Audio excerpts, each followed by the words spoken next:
Hello, সবাই কেমন আছো? আমি আসলে ৪-৫ দিন মায়ের কাছেই ছিলাম। আজকে বাড়ি চলে যাবো। মায়েরও মনটা খারাপ। এতগুলো দিন থাকলাম একসাথে। আর মা যেহেতু একাই থাকে, মানে একা মানে একাই থাকে। তো মায়ের মনটা একটু খারাপ হয়ে গেছে। একটু পরেই আমি বাড়ি চলে যাবো। স্নানের সময় টিপটা খুলেছিলাম, আর ভরাও হয়নি। এবার আমি এখানে বসে বসে ঘরে, মা বেরিয়েছিল একটুখানি ওই অন্নপূর্ণা ভাণ্ডারের ফর্মের জন্য, একটু ওখানে কাজ ছিল, যেহেতু মা ফিল আপ করে দিচ্ছে, ওখানেই গেছিলো। আর আমি বাড়ি বসে বসে কি করব, অনেক দিন ছবি আঁকা হয় না আমার। বিয়ের পর থেকে এখনও অবধি আমি কিছুই আঁকিনি। আর যেহেতু আমার পুরো সেট আপটাই এখানে রয়েছে এই বাড়িতে, আমার কিছু নিয়েও যাওয়া হয়নি। ওই জন্য ওই বাড়িতে গিয়ে আমার কিছু কিছুই করিনি এখনও অবধি, কোনো ছবিই আঁকা হয়নি, সেগুলো রয়ে গেছে। তো অনেক দিন বাদে ভাবলাম একটু ছবি আঁকি। তো সব কিছু নিয়ে বসিনি, অল্প কিছু জিনিস নিয়েই বসলাম। কিছু এই ঘরে রাখা ছিল, কিছু ওই ঘরে রাখা, নিয়ে একটুখানি অল্প একটু ছবি আঁকলাম। কিছু ছবি ইনকমপ্লিট ছিল, সেগুলো কমপ্লিট করার চেষ্টা করছিলাম। আসলে এতদিন পরে নিয়ে বসেছি না, আমার মনে হচ্ছে যে আমি পারছি না মনে হচ্ছে, যেহেতু অনেক প্রায় ১.৫ বছরের বেশি, কারণ বিয়েরও ২-৩ মাস আগে থেকেই বন্ধ হয়ে গেছিলো এই কেনাকাটা, এই সেই, এখানে যাওয়া ওখানে যাওয়া। তো আজকে আঁকছিলাম, প্রথম দিকে একদমই পারছিলাম না, মনে হচ্ছিল আমার হাতটাই মনে হয় নষ্ট হয়ে গেল।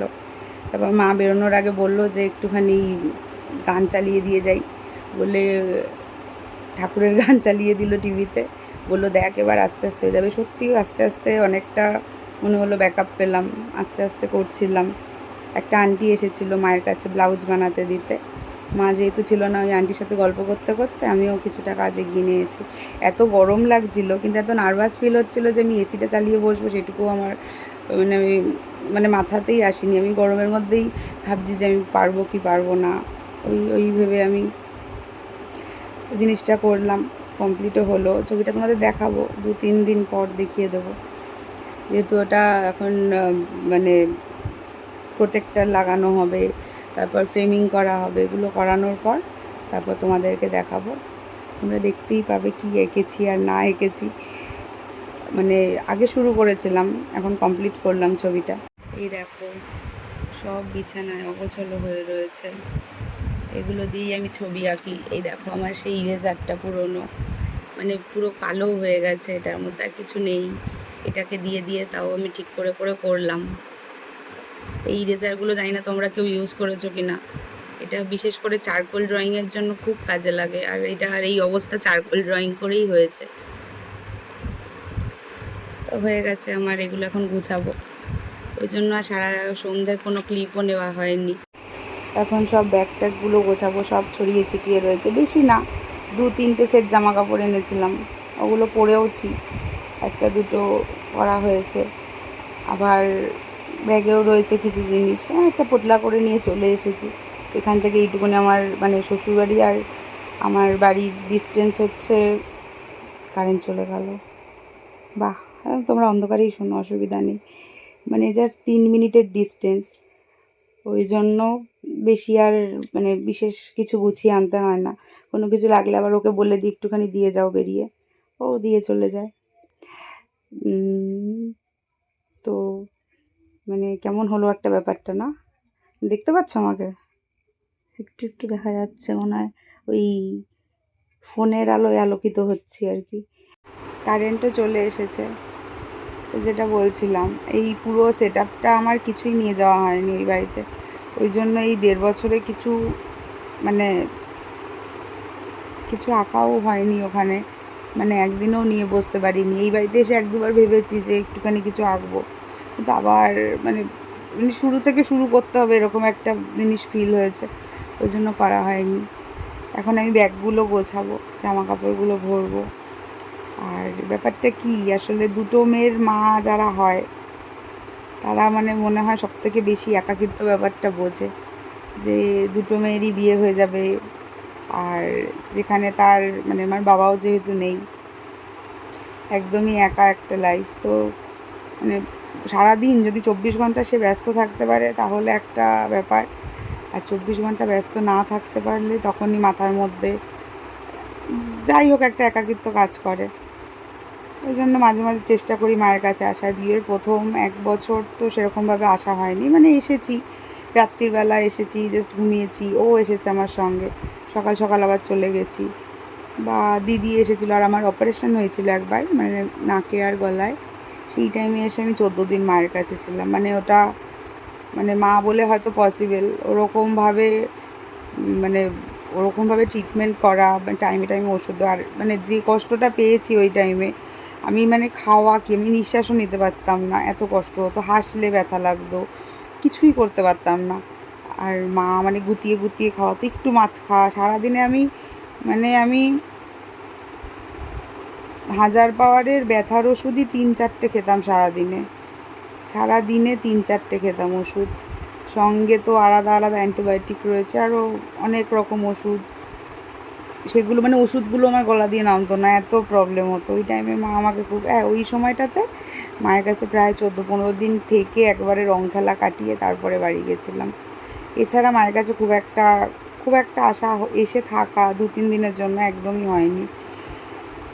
আর দিদি এসেছিলো একবার, সেই টাইমেও বেশ কিছুদিন ছিলাম, প্রায় 6-7 দিনের বেশি ছিলাম। কিন্তু এই বছর ভালো মায়ের কাছে আসা যাওয়া হচ্ছে, থাকা হচ্ছে, ভালো টাইমও কাটছে। আর যেহেতু ও অনেকটা ব্যস্ত থাকে, ও আমাকে বলে যে তুমি যাও, মাঝে মাঝে গিয়ে থাকো, মায়েরও ভালো লাগবে। ওই আমাকে মেনলি জোর করে যে তুমি যাও, একটু মায়ের কাছে গিয়ে থাকো। কারণ মাও ডিসেম্বর মাস থেকে ভালো ব্যস্ত ছিল, দিদির বাড়ি যাওয়া, আবার এখানে আসা, আবার কিছুদিন থেকে আবার দিদির বাড়ি চলে যাওয়া। দিদির বাচ্চাটা একদম ছোট ছিল, এখন আজকে চলে যাবো একটু বাদে। আবার মা ফোন করবে বাড়ি যাওয়ার পর, কী করছিস, ঘুমিয়ে পড়, তাড়াতাড়ি উঠবি। আমি তো তাড়াতাড়ি একদমই ওঠা হয় না, মা আমাকে বলে যে তাড়াতাড়ি উঠে পড়বি বলে, কিন্তু ঘুমাতে ঘুমাতে আমার 4:30-5টা হয়ে যায়। মেনলি ও বাড়ি ঢোকে, মানে ওর সব কাজ সেরে বাড়ি ঢুকতে ঢুকতে ওরও 12টা 12:30 বেজে যায়। মাঝে আমাকে নিয়ে একটু বেরোয় আধ ঘন্টা, মানে ওই 20-25 মিনিট, 30 মিনিট, 40 মিনিটের মধ্যেই। তারপর যেহেতু লেট হয়ে যায় বাড়ি ফিরতে, তারপরে একটু কথা টথা বলতে, খাওয়া দাওয়া করে উঠতে উঠতেই প্রায় 1টা 1:30, কোনো দিন 2টো হয়ে যায়। তারপরে একটু নিজেরা একটু টাইম স্পেন্ড করে একটু কথা বলে শুতে শুতে 4টে 4:30, তো ওইদিকে উঠতেও অনেক বেলা হয়ে যায়। মা বলে বারবার করে যে এত রাত করিস না, তাড়াতাড়ি ঘুমা। মাকেও ফোন করি, মা নিজেও জেগে থাকে, এক একদিন মা রাত্রির জেগে জেগেও কাজ করে, তখন মাকেও ফোন করি, মা হয়তো কাটিং করছে, করতে করতে কথা বলে, মানে এরকম। তাও ভাবি যে হয়তো একা একা ফিল হবে না মানুষটার, এরকম।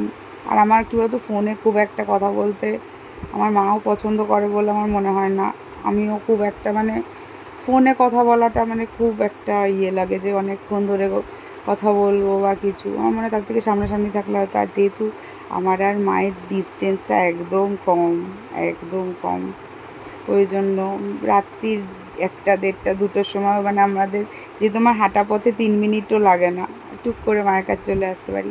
এই একটা বিশাল ভালো, মানে বিশাল পুণ্যি করেছিলাম মনে হয় ওরকম একটা, ওই জন্য এটা রিটার্ন পেয়েছি। এই একটা সুবিধা আছে, রাত বিরেত নেই, কারণ মায়ের কখনো বলা থাকে যে শরীর খারাপ হলে বলবে, শরীর খারাপ লাগলে বললে ধরো টুক করে চলে এলাম, এই জিনিসগুলো পাই।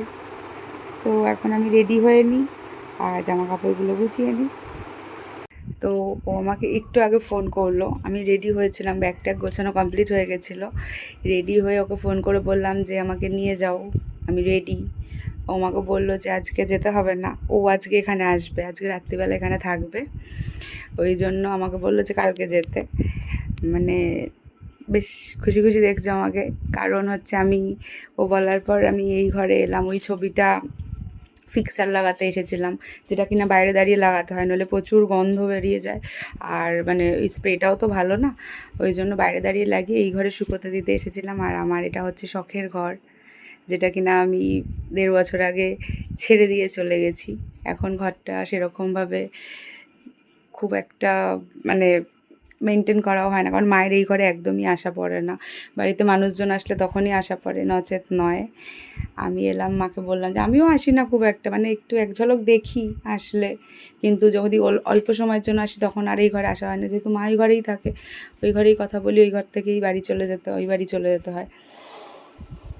তো আজকে ভাবলাম যে একটুখানি এই ঘরটা ঘুরে যাই।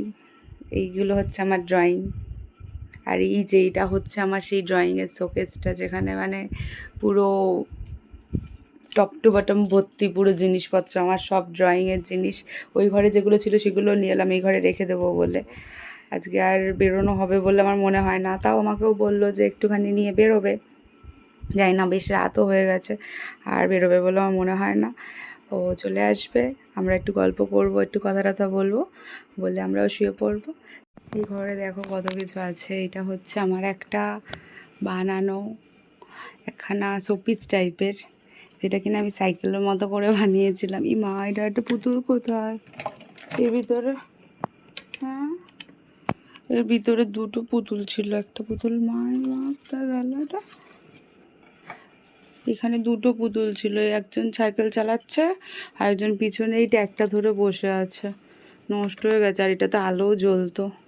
এটা ঘোরা, এটা আমি না মানে যখন কার্শিয়াং গেছিলাম তখন শিলিগুড়িতে একটা লজেন্সের দোকানের সাথে ফ্রি দিয়েছিল।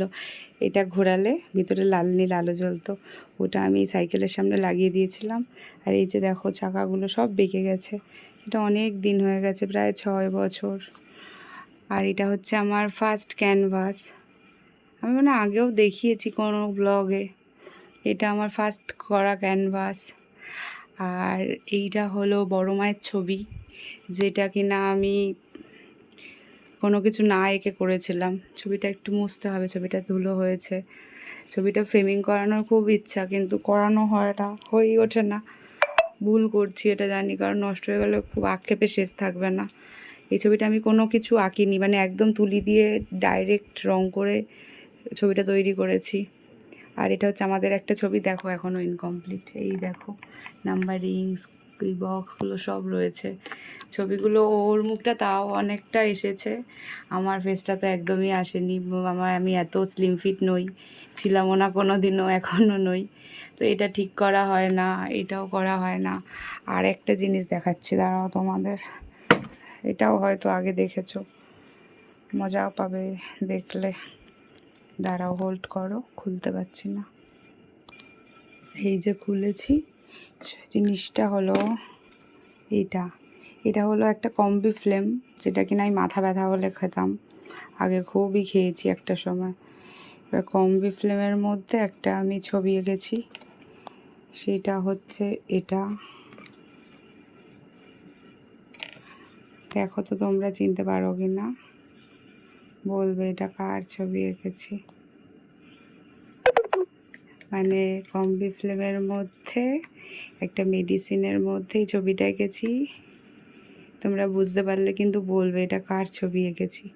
আর এই ছবিটাকে এটার মধ্যে ভরে রেখেছি, যাতে এটা হাওয়া বাতাস না লাগে আর ভালো থাকে কিছুদিন হলেও, তাহলে সবাইকে দেখাতে পারবো আসার পর।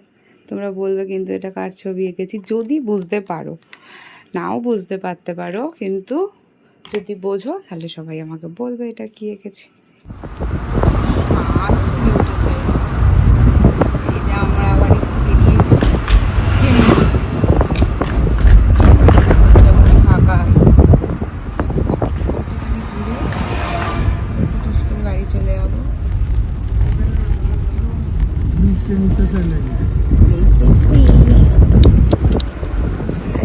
টাটা, গুড নাইট, দেখা হবে আবার অন্য একটা ব্লগে।